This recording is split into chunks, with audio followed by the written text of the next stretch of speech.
Hello everyone, আজকে আমি তোমাদের সাথে আলোচনা করব অর্থাৎ একাদশ শ্রেণীর সেমিস্টার 2 এর নতুন একটি টপিক, সেটি হচ্ছে চ্যুতি। আজকে মূলত আমি এই চ্যুতি সম্পর্ক নিয়ে আলোচনা করব তোমাদের সাথে।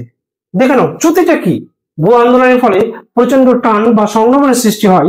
এর ফলে ভূত্বকের বিস্তৃত অঞ্চল জুড়ে ফাটলের সৃষ্টি হয় এবং অনেক সময় উক্ত ফাটল বরাবর ভূত্বকের একটি অংশ আরেকটি অংশ থেকে বিচ্ছিন্ন হয়ে পড়ে। টান বা সংক্রমণ জনিত কারণে ভূপৃষ্ঠের একটি অংশ আরেকটি অংশ থেকে বিচ্ছিন্ন হওয়া পড়াকে বলা হয় চ্যুতি বা ফল্ট। উদাহরণস্বরূপ বলা যেতে পারে আমেরিকা যুক্তরাষ্ট্রের ক্যালিফোর্নিয়ার সান আন্দ্রিয়াস বিশ্বের বৃহত্তম চ্যুতি। তোমরা একটুখানি জেনে নাও চ্যুতির বৈশিষ্ট্যগুলো কি কি।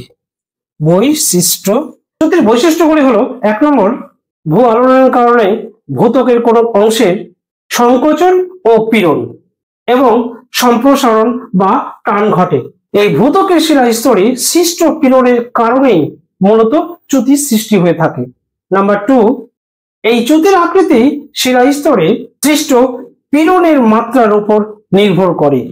নাম্বার 3, চ্যুতির কারণে ফাটলের উভয় দিকের শিলা স্তরের অনুভূমিক, উলম্ব বা তির্যকভাবে আপেক্ষিক সরণ ঘটে থাকে। নাম্বার 4, স্তূপ পর্বত, গ্রস্ত উপত্যকা, পরিখা প্রভৃতি চ্যুতির কারণে সৃষ্ট ভূমিরূপের অন্তর্গত। এরপর আমরা জেনে নেব চ্যুতি সৃষ্টির নিয়ন্ত্রকগুলি কি কি। নিয়ন্ত্রক। এই চ্যুতি সৃষ্টির নিয়ন্ত্রকগুলি হলো, 1 নম্বর, অসম পীড়ন, 2 নম্বর, সরে যাওয়া, 3 নম্বর, সম্ভাবনা, 4 নম্বর, পাত সংঘর্ষ, 5 নম্বর, শিলা স্খলন, ঊর্ধ্বমুখী চাপ, নিরপেক্ষ পাত সীমানা, তারপর প্রতিসারী পাত সীমানা, এরপর অভিসারী পাত সীমানা। এই সমস্ত বিষয়গুলি চ্যুতিকে নিয়ন্ত্রণ করে থাকে। এরপর আমরা জেনে নেব চ্যুতির যে বিভিন্ন শ্রেণীবিভাগ রয়েছে সেগুলো। শ্রেণী বিভাগ। Classification. What are the main classification of fault? তোমরা একটুখানি নজর দাও। উৎপত্তি অনুসারে এই চ্যুতিকে মূলত বেশ কতগুলো ভাগে ভাগ করা যায়। কি কি ভাগগুলো? 1 নম্বর হচ্ছে অনুলোম চ্যুতি। অনুলোম চ্যুতি। 2 নম্বর হচ্ছে বিলোম চ্যুতি। 3 নম্বর হচ্ছে সংঘট্ট চ্যুতি। এই সংঘট্ট চ্যুতির আবার 3টি ভাগ। 1 নম্বর হচ্ছে উদ্ঘট্ট চ্যুতি, 2 নম্বর হচ্ছে অধঘট্ট চ্যুতি, 3 নম্বর হচ্ছে ন্যাপ চ্যুতি।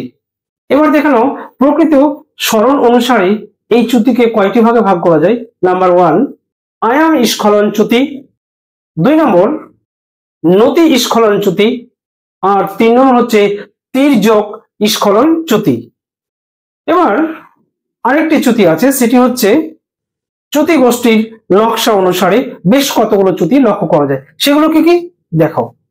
1 নম্বর হচ্ছে সমান্তরাল চ্যুতি, 2 নম্বর হচ্ছে অ্যাশেলা চ্যুতি, 3 নম্বর হচ্ছে অরিয় চ্যুতি, আর 4 নম্বর হচ্ছে পরিধি চ্যুতি, আর 5 নম্বর হচ্ছে সোপান চ্যুতি।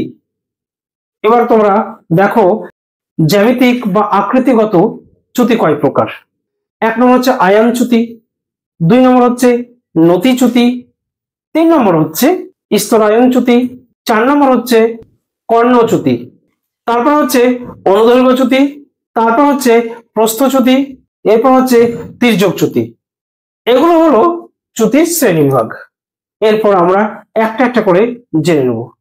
1 নম্বর হচ্ছে দেখো যে উৎপত্তি অনুসারে যে সমস্ত চ্যুতিগুলো ভাগ করা হয়েছিল সেগুলোর মধ্যে 1 নম্বর হচ্ছে অনুলোম চ্যুতি। তো অনুলোম চ্যুতিটা কি দেখো, টানের ফলে একদিকের শিলা স্তর অপর দিকের শিলা স্তর থেকে বিচ্ছিন্ন হয়ে যে চ্যুতির সৃষ্টি হয় তখন তাকে বলা হয় অনুলোম চ্যুতি।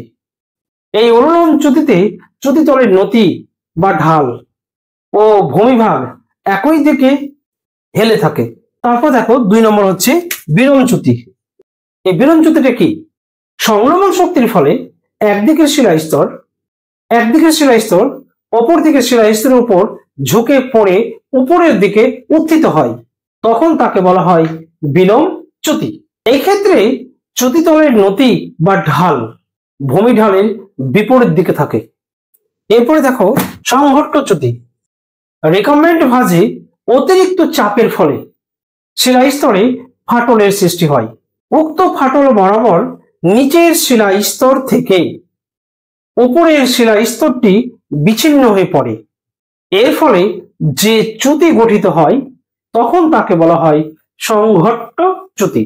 এরপরে আমরা জেনে নেব ছিন্ন চ্যুতি কাকে বলে।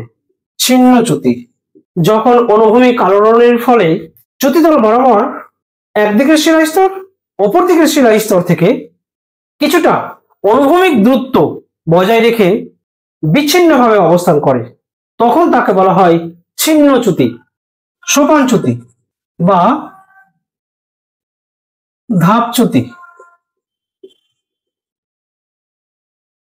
সোপান চ্যুতি বা ধাপ চ্যুতি যখন চ্যুতিতলের ঢাল বরাবর একই দিকে পাশাপাশি বেশ কয়েকটি শিলাস্তর অধক্ষিপ্ত হয়, তখন সিঁড়ির ন্যায় যে ভূমিরূপ গঠিত হয় তখন তাকে বলা হয় ধাপ চ্যুতি বা সোপান চ্যুতি। এক্ষেত্রে দেখা যায় বেশ কিছুটা অঞ্চল জুড়ে শিলাস্তরগুলি পাশাপাশি ক্রমান্বয়ে অবস্থান করে। এবার আমরা জেনে নেব পরিখা চ্যুতি।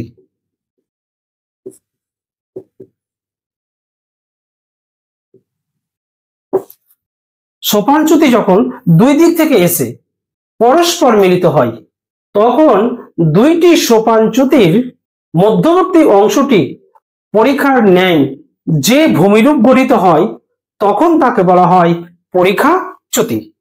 এর পরের চ্যুতি হচ্ছে রিজ চ্যুতি। রিজ চ্যুতি রিজ চ্যুতিটা কি?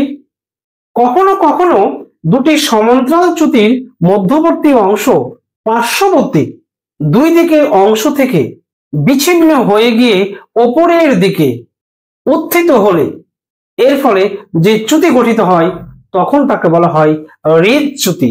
নেক্সট আমরা জেনে নেব তির্যক চ্যুতি কাকে বলে। চ্যুতির ফলে শিলাস্তরগুলি যখন চ্যুতিতলের একদিকে বা দুই দিকে হেলে অবস্থান করে তখন ওই ধরনের চ্যুতিকে বলা হয় তির্যক চ্যুতি। চলো এরপরে জেনে নেব আমরা অ্যাশেলা চ্যুতি কাকে বলে। চ্যুতিতলের দুই দিকের শিলাস্তরগুলি সিঁড়ির ন্যায় হেলে অবস্থান করলে এবং শিলাস্তরের মধ্যবর্তী চ্যুতিতলটি যদি তীক্ষ্ণ কোণে অবস্থান করে তখন তাকে বলা হয় অ্যাশেলা চ্যুতি। এরপর আমরা জেনে নেব সমান্তরাল চ্যুতি। সমান নতি ও আয়াম বিশিষ্ট একাধিক চ্যুতি যখন পরস্পর সমান্তরালভাবে অবস্থান করে তখন এই ধরনের চ্যুতিকে বলা হয় সমান্তরাল চ্যুতি। এরপরে জেনে নেওয়া যাক অরীয় চ্যুতিটা কি। যে চ্যুতিতে চ্যুতি রেখাগুলি একটি অঞ্চলের অভিমুখে একত্রে মিলিত হয় তখন তাকে বলা হয় অরীয় চ্যুতি। আজকে আমি তোমাদের সাথে এই পর্যন্ত আলোচনা করলাম। এর পরের ভিডিওতে আমি তোমাদের সাথে আলোচনা করলাম এই চ্যুতি সম্পর্ক নিয়ে। তোমাদের যদি ভালো লেগে থাকে তাহলে তোমরা অবশ্যই লাইক কমেন্ট শেয়ার করে সমস্ত ফ্রেন্ড সার্কেলকে দেখার সুযোগ করে দিও। এর পরবর্তী অংশ আমি নেক্সট ভিডিওতে আলোচনা করব। তোমরা সাথে থেকো, সঙ্গে থেকো এবং এই চ্যানেলটি দেখতে থাকো।